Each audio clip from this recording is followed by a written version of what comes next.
Alright, so this was my idea for my Project 12 for my Art110 class, basically our final project.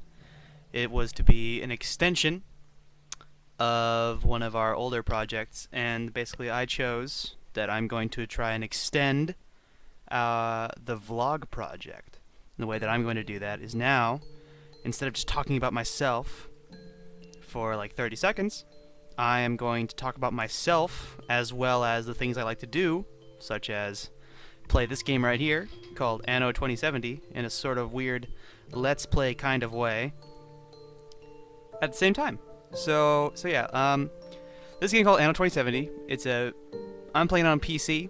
I'm not sure if it is available on Mac, but it's basically, the story is in the future, environment's gone bad. Basically, the Earth is all islands, and then you have this device called the Ark, which allows you to bring in resources and basically like start little colonies on a bunch of little islands. And it's a game a lot about resource management, making sure everyone in your little town has what they need, and you have infinite god powers. And yeah, so I'm thinking I'm going to start a new game in order to sort of show you how the beginning goes, if I can remember how to do that. I haven't played this game in a little while. So you want to start a continuous game, because this game has a really neat mechanic wherein you can bring back resources from the last game that you played into a new map to get you a head start, and you can get even farther. And let me see here. We'll just do easy. Take it easy real quick. Configuration of personal mission objectives. And then I don't want to change anything. And then there are two factions to it, which actually play the game very differently. You can either play as the corporate dudes who basically like exploit each island for all of its resources, and then they basically are worrying about the ecosystem constantly just because they're doing so much damage to it, and if they do too much damage they all die. Or you can play as the eco people who go a little bit slower, work with the land. I'm the one, I like playing as them a lot more, just because well, I personally think it's a little bit easier to not have to worry about the environment constantly. And you know, they're pretty chill. They like drinking tea and stuff. It's a good place to be. So yeah, while this loads up here though, I'm gonna talk about a personal experience that I had recently. So I drive a really shitty 1998 Buick Park Avenue, and one day I was driving down the streets of Pico Rivera, the town that my girlfriend lives in. I was driving home from visiting her house, and even though I was going totally under the speed limit, somebody pulled right in front of me and just obliterated my car. But here, let's take a look here at this island actually before we do anything. This game spawns you on randomly generated islands. It's actually, I personally love the way it looks. It's very pretty. Trees like shift with the wind and everything. So on this island, we have two mine sites over here. We've got a source of lobsters. We've got, looks like two more mines. And is that another lobster? We don't have anywhere for, we don't have like a big old river, so we can't really do any hydroelectric stuff, which is kind of neat. But it's important to plan out how your island's basically going to work before you actually start. So this right here is very obviously going to be like a production center, because it's a nice big mountain with some areas next to it to build stuff, and our mines will be in here. And this place also. So it's looking like generally this half of the island is going to be a lot of production and stuff like that using these mines. And then this other half, where it's just a nice big open space, will be where we build our city. So the first thing that we're going to want to do is make sure that we can actually do that. You see we start with a harbor, and the first thing you want to put down is a town center, because it's going to determine where your town's going to be. Can't quite reach there, but you can just extend your range a little bit by building these things called depots. We'll actually make it so that they cover the mountain while we're there. These depots basically enable where you're allowed to build. They have to be within range of a depot. So we'll just pop down a few just to get us going here. And then that got us to the other side of the island. So let's pop down a town center right here. Maybe next to the coast. Maybe not. Maybe right Command ship there. ready to go. Please board. This is our robotic helper. She's telling us what's up. So this is our ark, and as you can see, What can I do for you? it's this big floating ship, and now we can summon Command from it ship ready to go. Command ship ready to our go. command ship, which we can then use to explore the rest of the map down here. So Anno, it seems very complicated, and later on it sort of is, but at the beginning of the game, it's actually pretty okay. Like I'm playing with my girlfriend. She's not very much of a video game person, but she seems to be enjoying herself. It's a lot more about just sort of building a little town and, you know, having nice like streets and stuff like that. You start off with a limited amount of resources, which is sort of annoying. I wish they sort of started you off with some other ones. But if you build from the Ark, then sorry, if you continue from another game, you can start with yourself off with a lot of resources. So I like to start off building a town center and then build some roads off of it, just like in a big square.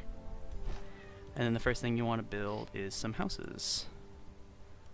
So I'm going to start off with some worker barracks, because that's the only kind of people that we really want. You want to make sure you can build your blocks any which way you want, just blocks of buildings. The main thing is that you need to make sure that every house is connected by a road somehow, because if you click on a house, you can see that your people require very few things right now. These people, this is their tax bracket. I'll increase taxes just a little bit, but never would have made it this far. these people require food, which right now being satisfied by fish. They only need fish, and they need community, and community is basically being connected to the town center, which is by road. Island. So later on they'll need drinks, but that's only once we have a high enough population. Right now we just have 8 because we only have 8 buildings. But we will work on that. So the first thing actually that we're going to need to build is going to need to start construction for bricks, because you see we have our own small amount of bricks that we start with, but we're going to need a lot more than that. So basically the way that production works in this game is that there will be a building, and this one will make bricks eventually, but in order to make bricks you need to get whatever is here. So, and it does this for a lot of them. So I don't actually have access to any of other ones right now, but like say for cell phones or sticks or whatever, it'll be like you need computer chips. Computer chips are made out of sand and some other thing, and so you build little factories for each of those, and you try to connect them by roads. So I'm gonna start off here. I have a way that I like to do this that's very particular, but this is sort of just an example video, so I don't really stick with it. Basically, the most important part of this game, though, is knowing like the amount of production buildings to the amount of actual buildings that use them. So these buildings require basalt, which is the only thing that they need. So it's an important thing to remember how many basalts you need to fully stock one of these brick places. So this place makes the bricks, and you see it's powered by basalt, and because it's built on a road, there will be like a little truck that comes around and picks up the basalt from here, puts it into there. Oh, sorry, I've actually fucked up here. I like playing on easy because it lets you like destroy your buildings and rebuild them, and when you destroy them you get everything that you use to make them back, which I find really handy. But this is the most important thing, is these production buildings, you actually need to build little like fields in which they actually extract materials with. So the basalt have little, I don't really know what these things are. They're basically like little grinders that grind up rocks really, really, really slowly. Slow enough so that the environment can replenish itself, I guess. Because when you play as the tycoons, it sort of does it a lot faster, but drains the environment. So we'll start off with 1 and 1. I can't remember the conversion rate right now, but this thing is producing basalt, and this thing takes basalt. So we'll be able to check back over at our dock for if it's actually like making too much of it or something like that. And this will make bricks, which we use to make like everything else, including our town. So yeah. Oh, we need fish. you see right now our supply of fish is going down because people are eating them. And fish are really easy. You just build a little fishery. So we'll just build that right next to the dock. Supply inadequate. Oh, now we're running low on power, but that's also pretty easy. At the beginning, you basically have everything you need. And because we're eco people, our power is built by these windmills, which you can put anywhere, as long as they're all not too close together. Because for some reason, they're not as effective when they're too close together. So let's just pop this one over here. Just make sure the circles don't overlap, and we'll have plenty of power. We won't have to worry about it for a while. There are other ways of generating power, but this game has sort of tiers of content. So basically at the beginning, all we have is bricks and fish and... Ooh, our people actually require tea now. We have enough people so they actually need drink. But I think we're gonna make So I suppose we'll add another tea factory as well. Tea factories, I remember very specifically how I like them. Because, let me see here. Tea factory is 3 by 3. I'm remembering this wrong. But then they have 3 fields. I like them like this. Because I think it looks pretty neat like that. Okay, so we'll see how everything is panning out. There's a little bit of waiting in this game. You can speed up using a button, but I'll just let it run right now. So, back to my story though. So, New island. I was going down the street, and this dude, apparently he didn't see me.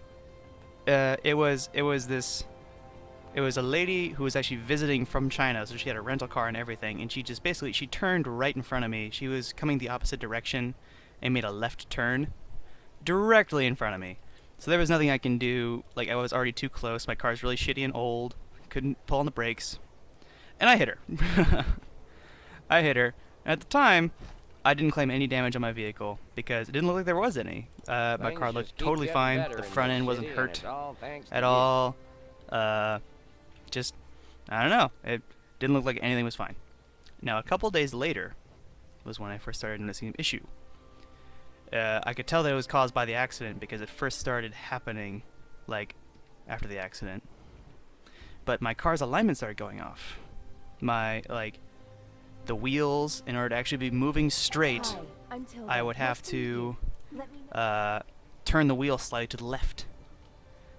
And this is a problem because it was getting worse and worse each day, and eventually it would get to the point where I would have to, I wouldn't be able to turn left anymore. Like, my wheel would be all the way left and for me to be going straight. It didn't reach that point before I got to a mechanic, but it was possible because it kept getting worse and worse each day. I called the insurance about it. And the insurance lady was very, very, she sounded nice. She was doing the whole thing where it's like, oh yes, we'll take care of that right away.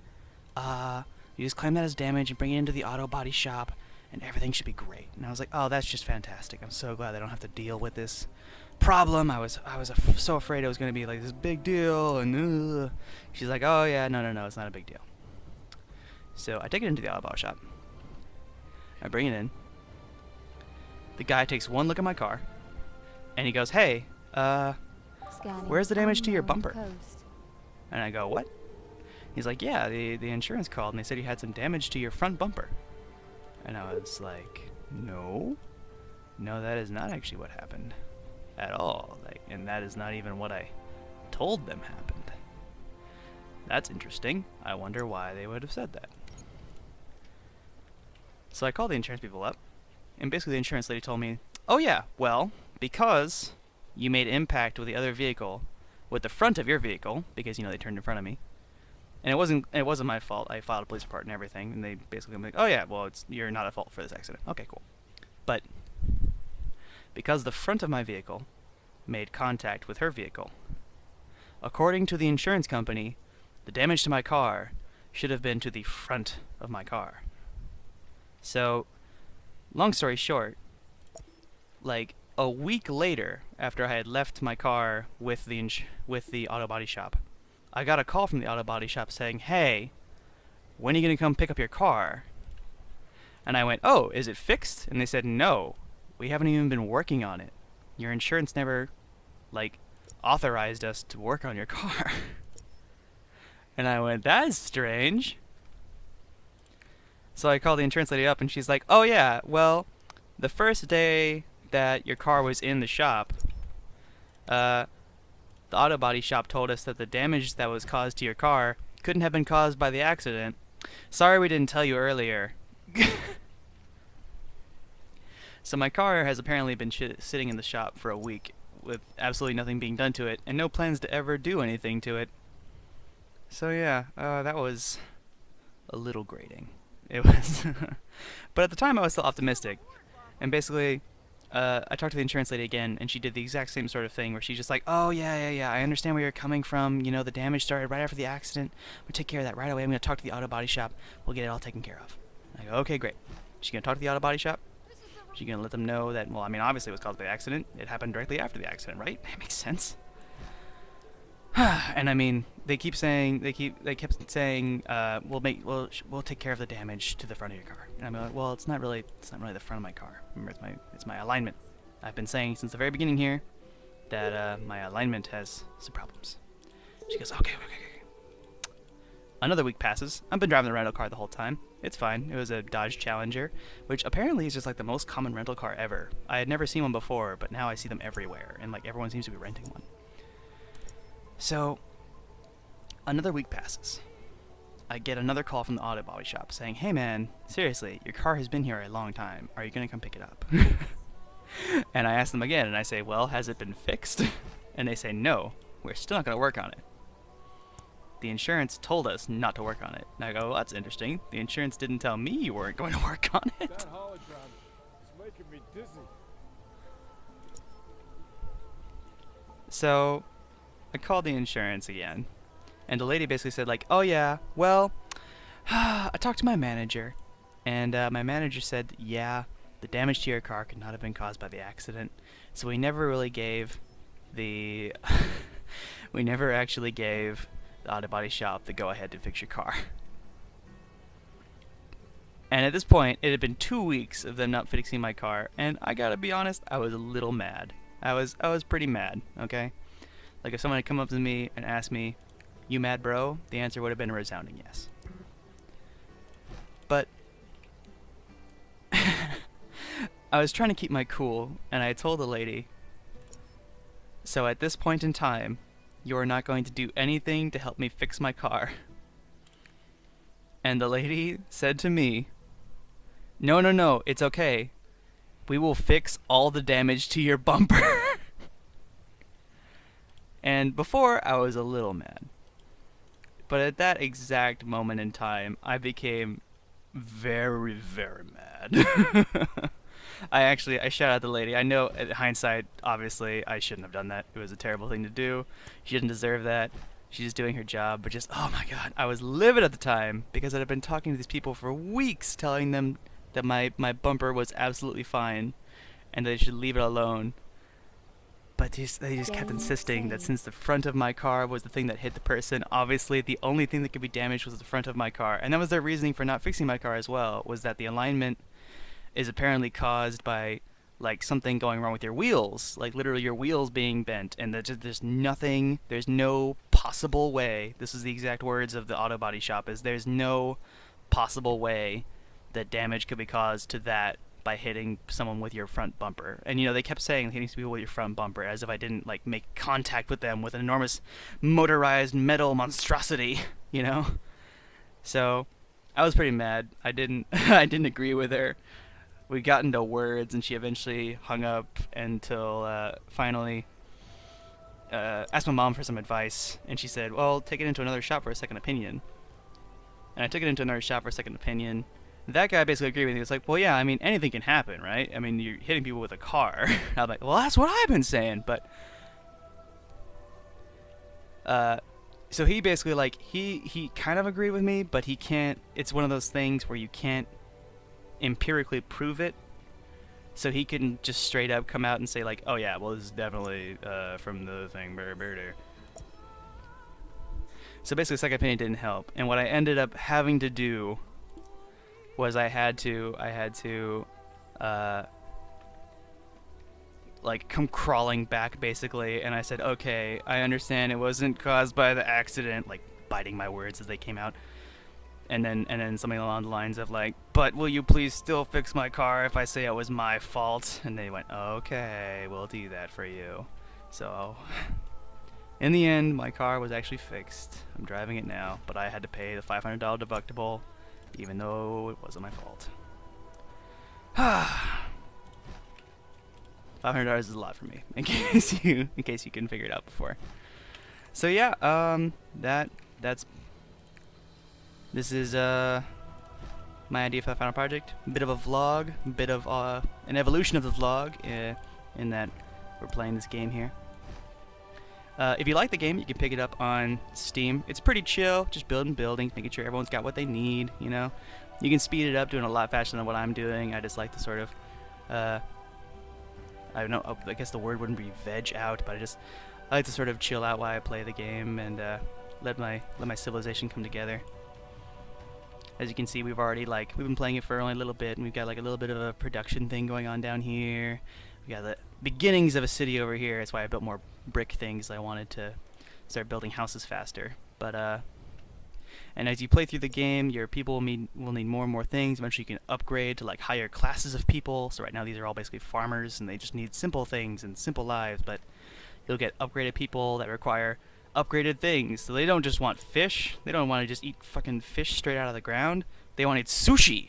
So you gotta start growing rice and stuff like that. You eventually have to expand out to other islands because, like, if you can see, our island right here, it can grow tea, rice, and coffee. And that's great and everything, but in order to make sushi, you need to make vegetables, which is a whole nother thing. So you need to find an island nearby that makes vegetables, and then you have to like worry about a bunch of different islands. So it's as complicated as you want to make it. If you want, you can just have an entire island of workers, and there's nothing wrong with doing that. Actually, my workers have gotten to the point where they need activity, although activity's kind of easy. You just build a little concert hall, and they'll listen to some Beethoven while they're doing everything. And now everyone's fully active, and they're paying more taxes. Yes, more taxes. So yeah, I think I'm going to conclude it here. If you guys want me to continue the series, I don't know, I'm pretty sure no one's actually going to watch this besides maybe the teacher, but if you guys want me to continue this series, just let me know. Maybe leave a comment or something like that. You can find the rest of my projects at my blog that I made for this class. It's KyleBobBergman .wordpress. I'll actually type it in here. Oops, in case you want to see it out. Or you can see it at my Tumblr of the exact same thing, just KyleBobBergman.tumblr.com. Although that one's I usually use for less worky kind of stuff. Alright, I'm going to end it right here. Thanks for watching, if you watched. And thanks for listening to me rant about my life. I will see you next time, maybe? Maybe. Alright, bye.